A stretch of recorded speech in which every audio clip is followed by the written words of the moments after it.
Today, I'm doing a reading of Chapter 1 of Mr. Christmas.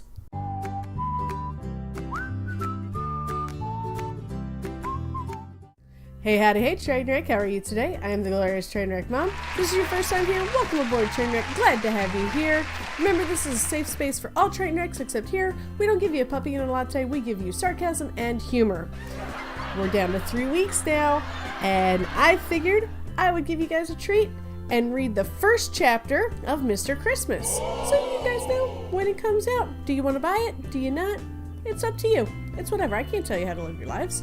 So we're just going to jump right into this and get going because chapter 1's pretty beefy. So let's get on with it. Chapter 1. He watched the red drops descend in the water. The color swirled and twirled as it faded into pink. As he added more to the water, it darkened. Jimmy, no! What are you doing? 7-year-old Jimmy Natale felt a familiar pain. His butt knew the sting of the wooden spoon. He theorized by the time he was 10, it wouldn't hurt anymore. His brother had been whacked so many times he didn't even cry anymore. As far as he was concerned, his theory was sound. Why were you putting food coloring in the water? His mother Betty demanded as she grabbed the vase and ran to the bathroom to dump out the red water. Jimmy stepped down from the cushioned bench and pushed it back toward the sign-in desk. He looked at the floor. Jimmy's thick black hair fell into his eyes. I wanted the flowers to be red, he said. His mother filled the vase with clean water and rinsed the flower stems. Why did you do that? Jimmy scratched the back of his head. Well, we did an experiment in school, and we made white carnations blue. They were so pretty, I thought the lilies needed color too. Jimmy's mother looked at him and saw the tears welling up in his eyes. Her face softened and her tone warmed. Jimmy, honey, lilies are supposed to be white. White is for souls returning to their innocent state. She bent down and wiped away the tears on Jimmy's chubby little cheeks. Sugar Lump, please don't do this again. It's important that everything is right for Mrs. Morazzo. Her family is coming in an hour to discuss the services for her funeral, okay? Yes, Mama, I'm sorry. I thought they would be prettier, Jimmy said as he shifted his weight from one foot to the other. Mama hugged Jimmy. He loved Mama's hugs. She always smelled like garlic or lavender, depending on if she had been in the kitchen or in the office. She said the lavender helped keep people calm during hard times. The aroma of garlic meant food, and Jimmy loved food. He especially loved his mama's cooking. Everything okay up here? Jimmy's father's hoarse voice broke the moment. Joe Natale came up from the basement. He popped a stick of gum in his mouth. Jimmy liked the smell of Papa's shirts when he stopped smoking. They were like the mint gum he chewed to help him stop. Mint was way better in Jimmy's opinion. Mama took a breath in, held it, and exhaled, making a breathy whew sound as she did. Yes, Joe, Mama said. Your son was trying to help make things more colorful. Mama stood up, straightened her dress, and went to kiss her husband. Before she got too close, she stopped and squinted her eyes. Have you been working on someone or doing office work? Office work, dear. Okay. Mama leaned in and kissed Papa on his rough cheek. When was the last time you shaved? Papa rubbed his chin. This morning, the same as every other day. You may need to make it twice a day. Your 5 o'clock shadow is an hour early. Joe posed like a bodybuilder, flexing and stretching to show off his physique. Not my fault I'm too masculine for that razor. Betty rolled her eyes and smiled. You might try sucking in that belly before you strike a pose next time. It was that sense of humor that made Betty fall in love with Joe so many years ago. Joe was quite the looker when he was in his 20s. His hair was more blue-black than his younger son's. Jimmy called it Superman black because they both had blue highlights. After 15 years of marriage, there were now streaks of white snaking through the black curls on Joe's head. And Betty loved him more now than the day she married him. If you asked Joe, Betty was still easy on the eyes. She was a little doughier in the middle than she used to be. 2 pregnancies managed that. Pasta and bread were also to blame. Betty was as much a fan of her own cooking as her family was. Her eyes seemed to squint, but that's because she wore a smile most of her days. Even before she turned 40, the crow's feet had set up permanent nests by her dark brown eyes. She always wore her jet black hair swept up in a large, neat bun at the crown of her head. Well, we thought we heard some commotion up here, so I wanted to check. You heard that? Jimmy's brown eyes grew large, and his ears turned red. A sing-song voice chimed in from the stairs. Yeah, we did. Everyone did. People back in Sicily heard you. Jimmy's older brother, Michael, sat on the steps grinning like a bobcat. Jimmy pulled at the collar of his shirt. It wasn't the stress of being in trouble. He was wearing a hand-me-down shirt from his older brother. Even though Michael was 3 years older and 2 feet taller than Jimmy, both brothers weighed the same. Michael would pass his clothes to his younger brother. He couldn't say little brother. There wasn't anything about Jimmy that was little. He was already a head taller than his classmates and outweighed most of them by at least 20 pounds. Betty did her best to let out Michael's old clothes, but there was only so much one woman could do with so little fabric. "Michael, mind your own business and get back downstairs," Joe reprimanded. If ever there were 2 brothers that didn't look like they came from the same family, it was the Natali boys. The 2 boys were the perfect example of opposites in looks. Michael Natali was already 5.5 feet tall. The boys must get their height from Nono. He was almost 7 foot tall, explained Joe. He was a little jealous of the boys' heights. Joe stood most of his life at 5 foot 4 inches tall. Michael was the only member of the family with hair the color of coffee. Not that anyone would notice because he preferred his hair cut short. The 10-year-old slid back down the stairs. Joe turned to his younger son and said, "Mrs. Morazzo's family will be here soon. Why don't you go upstairs while Mama and I help them?" "Okay, Papa." Jimmy hugged his mother and his father. "That's a good boy," Joe said as he tousled his son's hair. Jimmy bounded up the stairs to his room. It was his favorite room in the whole house. He liked the kitchen and all the wonderful smells that came from it. Sundays were his favorite. That was when Mama made her pot of spaghetti sauce and meatballs. Jimmy also liked Papa's office. The chairs were so big, soft, and comfortable. There were pictures on the walls of flowers and oceans. "It helps people feel better if they can see beautiful things," Papa explained. Boxes of tissue sat on every flat surface. The rest of the rooms were okay, but none were like his room. Jimmy loved the fuzzy warmth of his flannel sheets, even in the heat of summer. He loved the multicolored glow of the Christmas lights. His mother had to talk to him at least 3 times a week about reading by the Christmas lights instead of his desk lamp. A small fake pine stood in the corner of his room.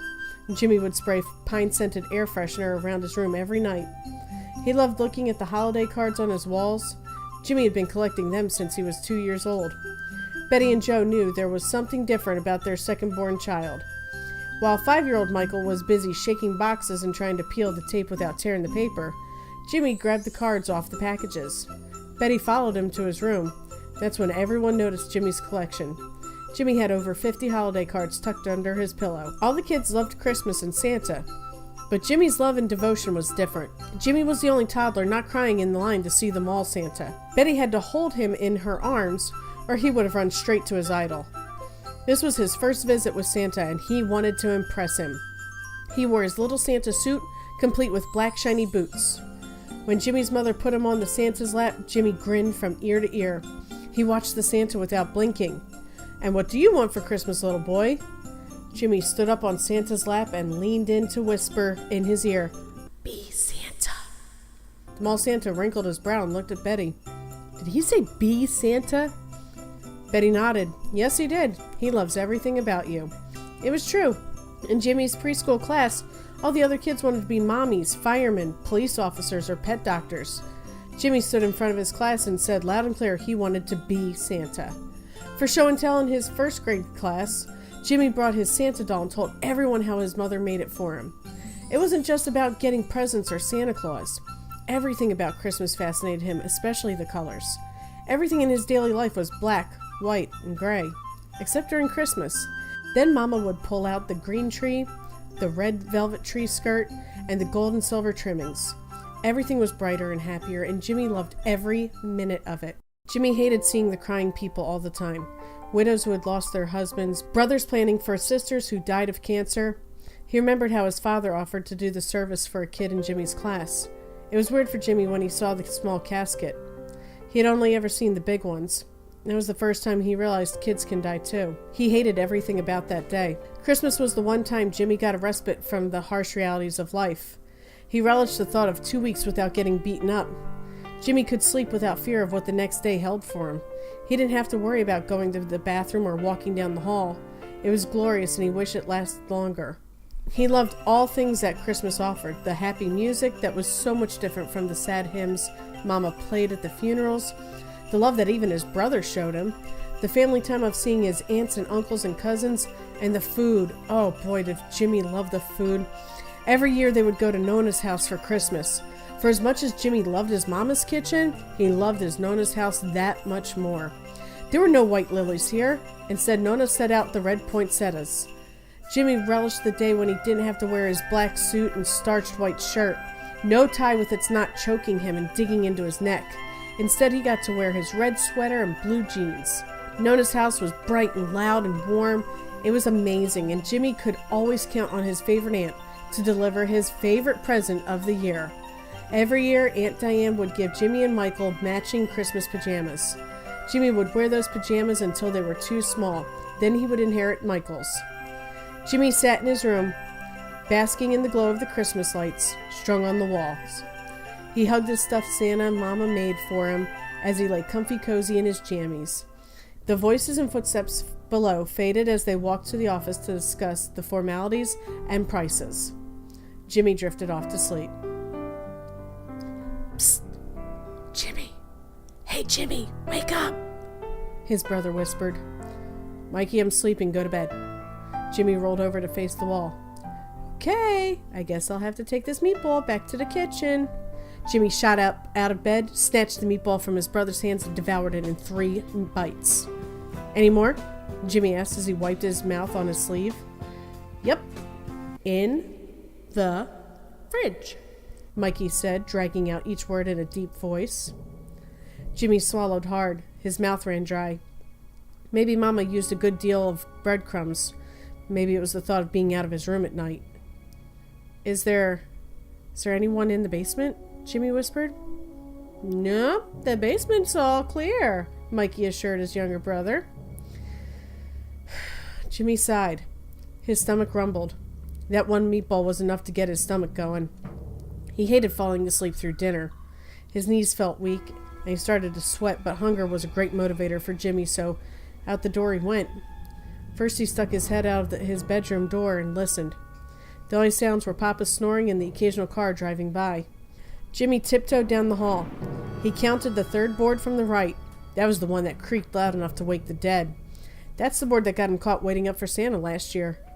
He made it to the kitchen and crept toward the fridge.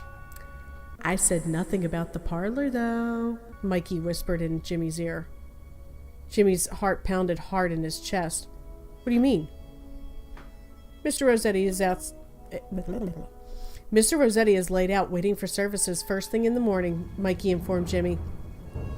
Jimmy ran straight back to his room, dove under the covers, and curled up with his Santa doll.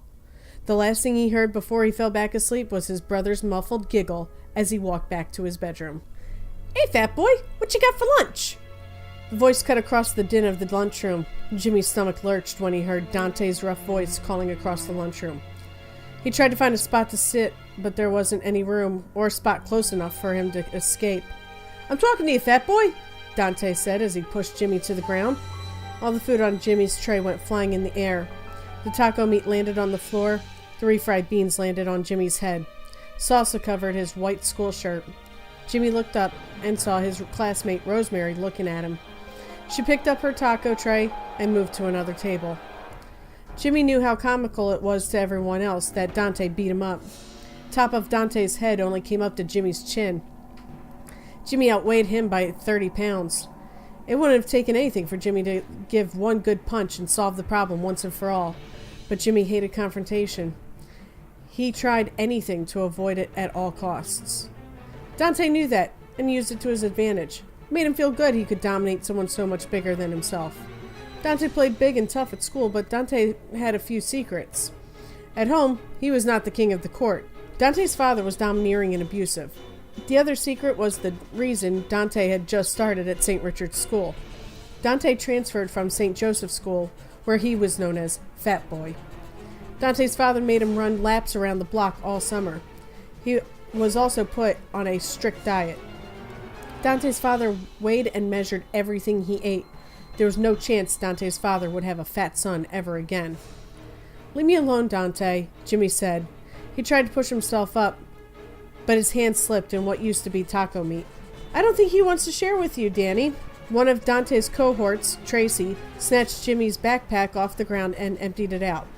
Each book, each paper, each pencil dropped one by one on top of Jimmy. Is that true, fat boy? You don't want to share? Dante kneeled down and got close to Jimmy's face. Jimmy didn't know if the nauseated feeling in the pit of his stomach resulted from the bullying or Dante's breath. Jimmy knew better than to ask if the bully ate a dead skunk for breakfast. "That hurts my feelings," Dante said as he pinched Jimmy's cheek. Dante stood up and patted Jimmy on the head. He used the hand he wore his large gold ring on. "Why you gotta be so rude, fat boy?" teased Mario. Jimmy used to be best friends with him until this year. It was just another slap in the face that someone he trusted would treat him so shamefully. "Hey, Danny, maybe that's why he's so fat. He don't never share his food with nobody." Augie chimed in as he chugged Jimmy's chocolate milk. As Jimmy tried to push himself up onto his hands and knees, Dante kicked him in the stomach. "I didn't say you could get up." Jimmy grabbed his stomach and curled up in a ball. But he didn't cry. He couldn't. He couldn't breathe. It felt like no matter how hard he tried to breathe, he couldn't get enough air into his lungs. His throat burned and his eyes stung. "Why you crying, fat boy? You find out Santa ain't real?" Dante jeered. His gang all laughed with him. And then there was a cracking sound. The whole lunchroom stopped and fell silent. Dante was lying on his back in a puddle of vanilla pudding. Mikey stood over him, holding a lunch tray in his hand. Mrs. Michelle, the lunchroom monitor, came running over to the scene. "Oh my goodness, why are you on the floor? Is he awake? Is that blood? Is that ketchup?" She flitted between Jimmy, Mikey, and Dante's gang, interrogating each. "Who did what? Who said what? You hit him with what?" Finally, Miss Petty, the principal, walked into the lunchroom. "What's the problem here?" She looked at Jimmy, who was still holding his stomach, but at least upright thanks to Mikey holding him. Dante snored and drooled. "Same problem, different day, huh, Jimmy?" Jimmy nodded his head. He was afraid too much motion would cause the contents of his stomach to pour out. "I think we need to get him," pointing to Dante, "to the nurse and call his parents. You boys," she said, pointing to Michael and Jimmy, "follow me. Mrs. Michelle, take the rest of this motley crew to see Mr. DeVore." "That's not fair!" Augie yelled. "Would you rather have your father come and get you?" Miss Petty asked, looking over the top of her glasses. Augie knew he should keep his mouth shut. He would be in enough trouble. It was detention for however long Mr. DeVore saw fit. Mike leaned over to Jimmy and whispered, "It'll be okay. You didn't do nothing wrong." But all Jimmy could do was worry. He worried every day. Jimmy hated this school and these kids. He hated being the fat boy. Jimmy tried. Mama tried. They all tried. She packed him carrots, apples, peanut butter, and salads. He ate that, and then he got lunch at the counter. He ran up and down the 3-story stairs at home and had a stash of Twinkies under his bed. Mama even bought Richard Simmons videos. All that did was get Jimmy listening to Jerry the Geeter with the Heater Blavet on the radio. He walked to and from school, and he stopped at the corner store to buy a donut and chocolate milk every morning. Jimmy got a pretzel and a soda every afternoon. Papa didn't even own a car, but still, there he was, 30 pounds too heavy for his age and height. That's what the doctor said. Mama said that was just more of him to love. It took forever to get to the office. "Sit," Miss Petty said, pointing to the 2 metal folding chairs in the front of her office. Jimmy's heart was racing and he felt like he would puke or pass out. He couldn't tell which would happen first.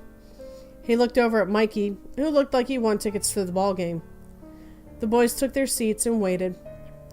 Miss Petty made a steeple with her fingers as she sat in her rolling black leather chair. "You know I have to call your parents, right?" Jimmy's lip quivered, and his feet tapped against the chair legs. Mikey shrugged his shoulders. "Yeah, I figured that." Principal looked at Jimmy and handed him a box of tissues. He tried to quell the new tide of tears forming in his eyes, but gravity was too much and pulled them down his pudgy cheeks. "Do you need to go see the nurse, or would you like to go home with your mom or dad?" "Go home, please," Jimmy squeaked. His throat was tight and his eyes burned. "Okay, I'll call now. Why don't you boys sit on the bench in the hall?" The brothers stood up and walked out of the principal's office. Jimmy looked at the floor as they walked out. He wanted no one seeing he had cried. He was also checking the floor. It didn't feel like a floor. It felt like when they would go to the shore and his feet would get stuck in the wet sand. Once they were on the wooden bench, Michael looked at Jimmy. "How's your belly?" Jimmy lowered his head. "I think I'm gonna puke." "Yeah, that bastard kicked you hard." Michael's hands tightened into fists. Jimmy chewed on a cuticle. "Is he right?" Mikey shook his head and pursed his lips. "Nah, you're not fat. You're just big, that's all. And he's an asshole." Jimmy shook his head. No, not that. Dante talked about... Jimmy paused and looked down the halls. He knew how much grief he would get if anyone heard him. Satisfied no one was around to hear him, he spoke. Dante said Santa wasn't real. The other Natali brother smacked his forehead. That's what you're worried about? Come on, you know Santa's real. Every year you get something, right? Jimmy nodded. For as long as he could remember, Santa had never let him down. Even the year Mama and Papa said there wasn't enough money for presents. All he wanted was a soccer ball. And there it was on Christmas Day, waiting for him. Santa won't ever let you down. He's like Mom and Pop and me, okay? Michael and Natalie stood by the sibling credo. I'm the only one allowed to beat up my sibling. He may have been mean to his brother at home, but at school, he was Jimmy's hero. Jimmy often wished Mikey would just be nice to him all the time, but I figured half the time is better than nothing. Okay? Jimmy felt better. He forgot about his stomach and pride. And then, what did you do? Jimmy and Michael whipped their heads around to see Mama storming in. Jimmy slid down on the bench. Michael jumped up from the bench. Ma, I can explain. Mama cut him off before he could go any farther. Oh, I think you'll have plenty of time to explain. 2 weeks grounding. Ma, that's not fair, he pouted. Not fair is having to come down to get you. Not fair is having to figure out what to do with you for the next 3 days. Mama pushed her firstborn out of the way to get to Jimmy. Are you okay, Sugar Lump? She brushed his hair away from his face. Jimmy pushed her hand away. I'm not a baby! Jimmy ran out the door and sat on the front steps. He cried so much already he didn't want to cry again. His jaw clenched as he fought the tears back. The door opened behind him. Jimmy used his sleeve to wipe his nose. Don't do that, it's hard to wash out, Mama said as she creased her forehead. Michael walked a few steps behind them. Betty made him carry his brother's backpack and his own. He dragged his feet with every step. Do you want to talk about it? Mama put her arm around Jimmy's shoulders. He stiffened and pulled away from her touch. No, I want to go home. Mama let him go, and they walked in silence all the way home. Papa stood at the door waiting for them to get home. We need to talk to your brother. Go upstairs and wait for us to call you. Michael's shoulders sagged after dropping the backpacks at the front door. Jimmy trudged up the stairs. He plugged the lights in and sat on the bed. He stared at the pictures on the wall. Blue backgrounds with sparkly snowflakes, happy little elves loading presents on the sleigh. He even had one with penguins and polar bears exchanging gifts. Many of the ones he loved the most featured the man in the red suit. He reached for his stuffed Santa.